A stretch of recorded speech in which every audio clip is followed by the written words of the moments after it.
Bulletin की शुरुआत एक बड़ी खबर के साथ करते हैं, जहां झारखंड में 18 साल से ज्यादा उम्र के लोगों के लिए वैक्सीनेशन का इंतजार और बढ़ गया है। वैक्सीनेशन पर स्वास्थ्य मंत्री बन्ना गुप्ता का बयान सामने आया है, जिसमें उन्होंने कहा है कि 15 मई से पहले वैक्सीनेशन संभव नहीं है।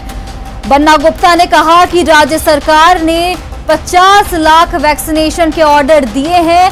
अगर इस महीने के अंत तक वैक्सीन मिल जाएगी तो वैक्सीनेशन का काम शुरू कर दिया जाएगा। उन्होंने वैक्सीनेशन में देरी का ठीकरा केंद्र सरकार पर फोड़ा है और कहा है कि केंद्र सरकार वैक्सीनेशन पर राजनीति कर रही है। स्वास्थ्य मंत्री ने कहा है कि केंद्र सरकार ने वैक्सीन की व्यवस्था नहीं की, जिसकी वजह से आनन फानन में वैक्सीनेशन का ऐलान कर दिया गया था।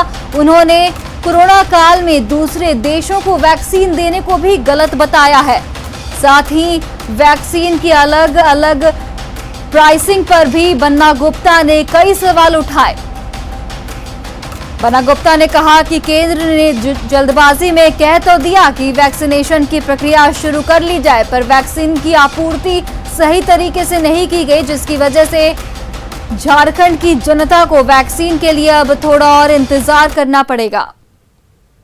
तो देश भर में तीसरे चरण के टीकाकरण की शुरुआत हो चुकी है, लेकिन झारखंड में लोगों को थोड़ा इंतजार करना होगा। जल्द ही झारखंड में तीसरे चरण का टीकाकरण शुरू होगा, जिसमें 18 से 44 साल के लोगों को टीका लगेगा। हालांकि रजिस्ट्रेशन जारी है और आप रजिस्ट्रेशन करवा सकते हैं, जिसके बाद आपको तारीख और समय बता दिया जाएगा कि कब आपको टीका लगेगा। हमने 50 लाख वैक्सीनेशन क्रय करने के लिए दोनों वैक्सीन की कंपनियों को ऑर्डर दिया है, लेकिन ऑर्डर देने के बाद भी वो लोग यही कह रहे हैं कि हमको जो है 15 मई के बाद ही, 15 मई क्या, वो तो यहाँ तक कह रहे हैं कि मई के अंतिम सप्ताह में हम वैक्सीन उपलब्ध करा पाएंगे। तो ऐसे परिप्रेक्ष्य में आप ही बताइए कि ये भ्रामक होगा, ये झूठी खबर होगी, ये झूठी बात होगी कि जब हमारे पास सामग्री है नहीं, हमारे पास वैक्सीन है नहीं और वैक्सीन की निर्माता कंपनी हमको वैक्सीन देने को तैयार नहीं है, केंद्र सरकार हमको वैक्सीन उपलब्ध नहीं करा रही है, हम पैसा दे के लेना भी चाहते हैं तो भी नहीं उपलब्ध हो रहा है, तो आखिर फिर हम वैक्सीन कैसे करके वैक्सीन से हमारी जनता को वैक्सीनेट कैसे कराएंगे? आप बताइए, कहां से हम लाएंगे वैक्सीन? उसको प्रधानमंत्री जी ने 6.5 करोड़ वैक्सीन को विदेश में बांट दिया। आखिर वो 6.5 करोड़ यदि नहीं बांटे जाते तो आज हमको जो राज्य में जो ये वैक्सीनेशन कराने का और वैक्सीनेट कराने की जो व्यवस्था है, वो व्यवस्था तो लागू हो जाती। तो कहीं ना कहीं देखिए, एक तरफ से ये इनकी ये व्यवस्था है कि साहब जनता के बीच में ये भी कह रहे हैं कि साहब 1 मई से आप वैक्सीन करवाइए, और दूसरी तरफ से वैक्सीन हमको उपलब्ध भी नहीं करा रहे हैं, तो हम कहां से वैक्सीन कराएंगे? कि हमें शीघ्र जो है वैक्सीन उपलब्ध कराया जाए। हम पैसा देने को तैयार हैं और हमको शीघ्र वैक्सीन उपलब्ध कराया जाए, और यथासंभव जैसे ही वैक्सीन उपलब्ध कराया जाएगा हम उसी दिन या उसके नेक्स्ट दिन से वैक्सीनेशन को व्यापक स्तर पर उसको जो है एकदम लार्ज स्केल पर चलाने का, ड्राइव करने का काम करेंगे उसको। और उसमें 8,200 के करीब जो है हमारे नॉर्मल बेड हैं और ऑक्सीजन बेड हमारे करीब 6,500 हैं, और आईसीयू बेड की संख्या 3,500 के करीब है। और हम लगातार जो है इसको अपग्रेड करने पर काम कर रहे हैं। आपने देखा भी होगा कि हमने रिम्स में भी करीब 350 से 450 के करीब जो है ऑक्सीजन वाले बेड का जो है काम चल रहा है। फिर हमने जो है तहसीलदार बाबा के यहाँ 100 बेड का चालू करवाया है। वहीं झारखंड में कोरोना से लगातार मौतें हो रही हैं। रांची सदर अस्पताल में एक महिला की मौत के बाद सदर अस्पताल के खिलाफ परिजनों का गुस्सा फिर एक बार सामने आया। ब्यूटी बख्शी को पहले रामगढ़ अस्पताल में, फिर रांची आलम अस्पताल में और उसके बाद रांची के सदर अस्पताल में भर्ती कराया गया था।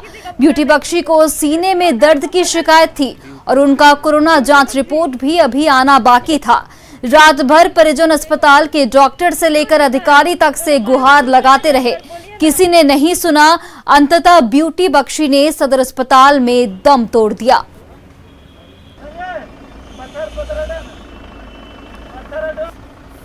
रेफर हुआ था मम्मी को यहाँ, सब लोग बोला आलम हॉस्पिटल से, ठीक है, वहाँ सब बोला भी कि सदर अस्पताल मत ले जाओ, सदर ले जाओगे तो कोई सॉल्यूशन नहीं होगा उसका। बट हम लोग फिर भी होता ना आखिरी हो पैसा लेके घूम रहे, कहीं सीट दिलवा दो, कोई नहीं कुछ कर रहा है। क्या कर रहा है यहाँ का सरकार? ऐसे करके एक करके सबका पेरेंट्स चला जाए, खुद का घर का पेरेंट्स जाएगा तब समझ में आएगा किसी को। मेरा घर में कौन है? हम, मेरा भाई, मम्मी पापा, मम्मी नहीं रही, अब हम क्या करें? मर जाए क्या? बोलिए। ऑक्सीजन के लिए तड़पते देखे अपनी माँ को, ऑक्सीजन देने का औकात नहीं है तो हॉस्पिटल क्यों खोला? मतलब माँ को थोड़ा हाइपोक्सिया हो रहा था, उनको थोड़ा सा ऑक्सीजन कम लग रहा था उनको, तो उनको लेके गए, कोरोना टेस्ट नहीं हुआ। उसके बावजूद भी यहाँ पे बोला जा रहा है कि कोरोना, यहाँ पे मतलब कोई पेशेंट आएगा कोरोना ही डायरेक्ट बोला जा रहा है। यहाँ पे जो बढ़िया आदमी आ रहा है वो आदमी का ऑक्सीजन तो ऑटोमेटिक डाउन हो जाएगा। यहाँ पे जो आएगा उसका मरना निश्चिंत है। यहाँ जो आके यहाँ पे एडमिट करेगा, रखा था ना सर, उसका मॉनिटर भी नहीं, कुछ नहीं है। सरकारी हॉस्पिटल के नाम पे धब्बा है ये, धब्बा। और बोकारो में ऑक्सीजन की कमी से एक वृद्ध महिला की मौत का मामला सामने आया है। महिला गोमिया की रहने वाली थी। महिला को लेकर उसका बेटा बोकारो सदर अस्पताल आया था, लेकिन अस्पताल पहुंचते ही डॉक्टरों ने उसे मृत घोषित कर दिया। बेटे का आरोप है कि जिस एम्बुलेंस से महिला को लाया गया, रास्ते में ही उसका ऑक्सीजन खत्म हो गया था। यही नहीं, जब अपनी मां की डेड बॉडी ले जाने के लिए उसने अस्पताल से एम्बुलेंस की मांग की तो उसे एम्बुलेंस नहीं मिल पाया। हालांकि अस्पताल परिसर में कई एम्बुलेंस उस वक्त खड़े थे। परिजन घंटों शव के साथ चिलचिलाती धूप में बैठे रहे।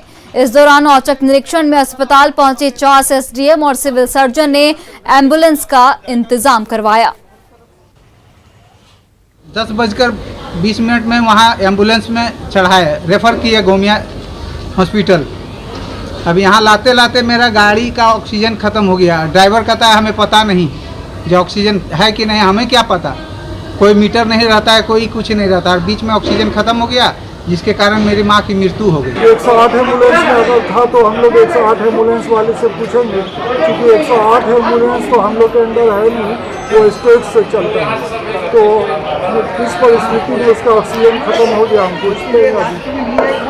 तो अभी क्या व्यवस्था है सर बॉडी को ले जाने के लिए? मोक्ष वाहन उनको प्रोवाइड कर दिया गया है और वो वाहन उनको मिल जाएंगे। वहीं रांची में कोविड के संसाधन को बढ़ाने की मांग झांसा ने की है। झांसा के सदस्यों के मुताबिक रांची सदर अस्पताल को 300 बेड का कोरोना अस्पताल बनाया गया है। यहां पर 50 से ज्यादा वेंटिलेटर उपलब्ध हैं, लेकिन सिर्फ 12 से 15 वेंटिलेटर का ही इस्तेमाल हो रहा है, क्योंकि वेंटिलेटर को जरूरी ऑक्सीजन उपलब्ध कराने वाला मैनफोल्ड मशीन एक ही है। उनके मुताबिक इसकी संख्या कम से कम 8 होनी चाहिए। देखिए, जनवरी और आज की स्थिति में काफी परिवर्तन हुआ है, काफी केसेस भी बढ़े हैं, ठीक है, इसलिए जांच का दायरा भी बढ़ा है। हम लोग जो पॉजिटिव केसेस डिक्लेयर होता है उसका जो कॉन्टैक्ट पर्सन होता है उसका लिस्ट बना के हम लोग उसका भी जांच करवाते हैं। और झांसा इसमें बार बार हिट कर रहा है प्रशासन को कि इसकी कमी नहीं होना चाहिए। अब उसके बावजूद भी अभी नहीं हो रहा है, लेकिन हमको लगता है कि सरकार जरूर प्रयास कर रही होगी। और इस वक्त पाकुड़ से एक बड़ी खबर सामने आ रही है, जहां आम तोड़ने के विवाद में जमकर मारपीट हुई। पाकुड़ से हम आपको एक बड़ी खबर बता रहे हैं, जहां आम तोड़ने के विवाद में जमकर मारपीट हुई। जिला पुलिस के जवान ने गोली चलाई।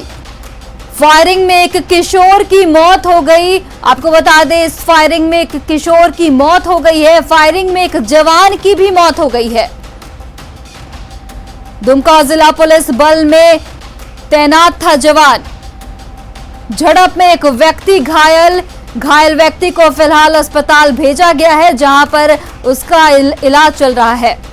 तो आम तोड़ने के विवाद में जमकर मारपीट हुई, जिसमें एक किशोर की मौत हो गई। जिला पुलिस के जवान ने गोली चलाई है, जिसमें एक किशोर की मौत हो गई और फायरिंग में एक जवान की भी मौत हो गई। तो एक पाकुड़ से एक बड़ी खबर सामने आ रही है, जहां पर आम तोड़ने के विवाद में झड़प हुई और जिसमें एक जवान की मौत हो गई और एक किशोर की भी मौत हो गई।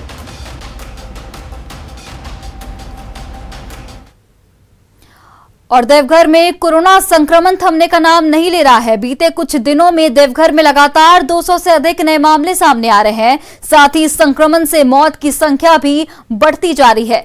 ज्यादा जानकारी दे रहे हैं हमारे संवाददाता मनीष दुबे। देवघर जिले में कोरोना संक्रमण थमने का नाम नहीं ले रहा है। अगर बीते दिन की बात करें तो देवघर में कुल 206 कोरोना संक्रमित नए मरीज पाए गए हैं। वहीं 203 लोग ठीक होकर घर वापस गए हैं। अगर एक्टिव केस की बात करें तो 1530 टोटल एक्टिव केस अभी देवघर में बचे हैं। देवघर की अगर स्थिति की बात करें तो प्रतिदिन 200 से ज़्यादा लोग संक्रमित पाए जा रहे हैं, जो कि खतरे की घंटी है। हालांकि राज्य सरकार के द्वारा स्वास्थ्य सुरक्षा का अवधि बढ़ाकर अब 6 मई तक कर दिया गया है, लेकिन आप अभी भी भीड़ देख सकते हैं कि जिस तरह से यहाँ पे भीड़ आपको नज़र आएगा, ये कहीं ना कहीं खतरे की घंटी को दर्शाता है। लोगों में जागरूकता कम देखी जा रही है, भीड़ ज़्यादा हो रहा है, जिसकी वजह से संक्रमित के आंकड़ों में बढ़ोतरी डेली देखी जा रही है। लोगों से अपील करते हैं कि आप मास्क ज़रूर लगाएं, सोशल डिस्टेंसिंग का ज़रूर पालन करें और बहुत ज़रूरी हो तभी घर से बाहर निकले, तभी हम इस कोरोना वायरस के चैन को तोड़ने में सफल हो पाएंगे। मनीष दुबे, न्यूज़ 18 देवघर। कोरोना महामारी के बढ़ते संक्रमण को देखते हुए इन दिनों कोयलांचल धनबाद में मौत की संख्या में इजाफा देखने को मिल रहा है। शहर के मटकुरिया मुक्तिधाम में एक चिता की राख ठंडी नहीं हो रही कि दूसरा शव घाट पर पहुंच रहा है। स्थिति यह है कि एक साथ 3 से 4 शवों की चिता सुलगती रहती है। वहीं 2 से 3 शवों को लेकर परिजन इंतजार करते रहते हैं, जबकि रांगाटाड़ स्थित कब्रिस्तान में भी कुछ ऐसी ही स्थिति है। इन दिनों यहां भी रोजाना 4 से 5 शवों के लिए कब्र तैयार करना पड़ रहा है। इसके अलावा शहर के दूसरे कब्रिस्तानों में भी यही हाल है।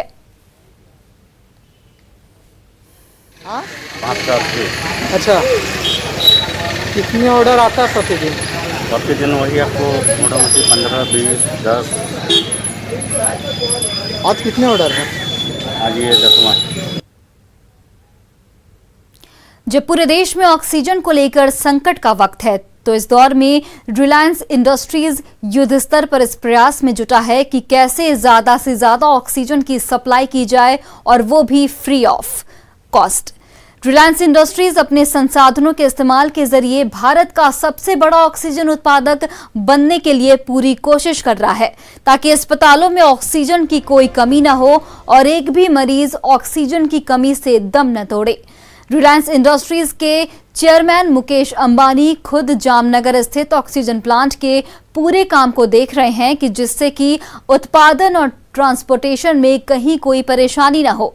अभी जामनगर में रिलायंस के ऑक्सीजन प्लांट से रोजाना 1000 मीट्रिक टन ऑक्सीजन की सप्लाई की जा रही है, जो पूरे भारत के उत्पादन का 11% है।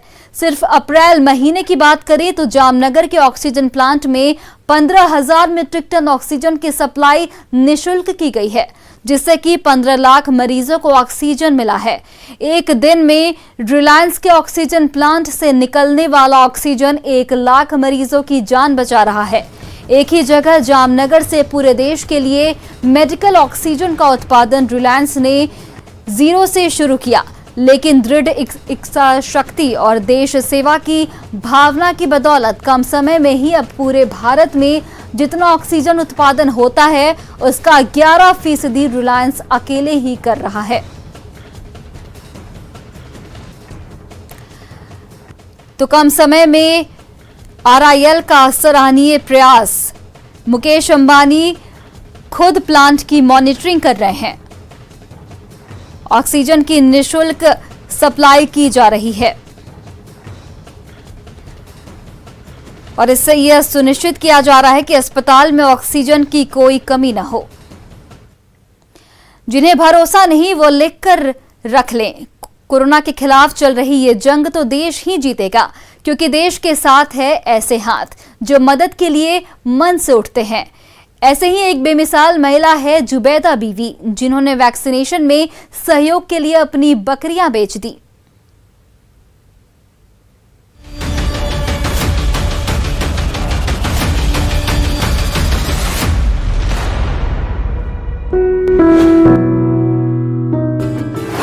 जेब बड़ी हो ना हो, दिल बड़े होने चाहिए। घर बड़ा हो ना हो, विचार बड़े होने चाहिए। आमदनी बड़ी हो ना हो, हौसले बड़े होने चाहिए। कहते हैं ना कि मदद मन से की जाती है, धन से नहीं, क्योंकि धन सिर्फ एक साधन मात्र है और इसे फिर से साबित किया है करीब 70 साल की इस बूढ़ी माँ ने, जिसके पास ना तो अपना घर है, ना काम करने के लिए कोई दफ्तर, लेकिन इनके पास दिल है। उम्र की ढलान पर खड़ी ये है केरल के कोल्लम की सुबैदा बीबी, जो पेट के लिए चाय की दुकान चलाती है और 4 पैसे बचाने के लिए बकरियां चराती है। लेकिन इन्होंने अपने इस धन में से 2 को बेचकर केरल सरकार की ओर से शुरू की गई वैक्सीन चैलेंज में 5501 का सहयोग किया है। जब मैंने कॉल सुना, हालांकि मेरे पास देने के लिए बचत के रूप में कुछ भी नहीं था, मैंने अपने पति के साथ अपनी चिंता साझा की। जब मैंने आसपास देखा तो मैंने अपनी 2 छोटी बकरियों को बेचने का फैसला किया और मैंने ऐसा ही किया। फिर मैं कोल्लम कलेक्ट्रेट गई, जहां कलेक्टर को 5501 रुपए दिए। ये कोई पहला मौका नहीं जब इस बूढ़ी माँ ने अपना बड़ा दिल दिखाया। अभी पिछले साल की ही तो बात है जब कोविड से शुरू हुई लड़ाई को लड़ने के लिए CMDRF ने भी अपनी बकरियों को बेचकर दान दिया था। इस बार इन्होंने 4 बकरियों को बेचकर 16,000 रुपए बनाए थे, जिसमें से दान करने के बाद बचे पैसे को अब रमजान के सीजन में भी ये गरीबों को खिलाएंगे। Bureau report, news 18 network.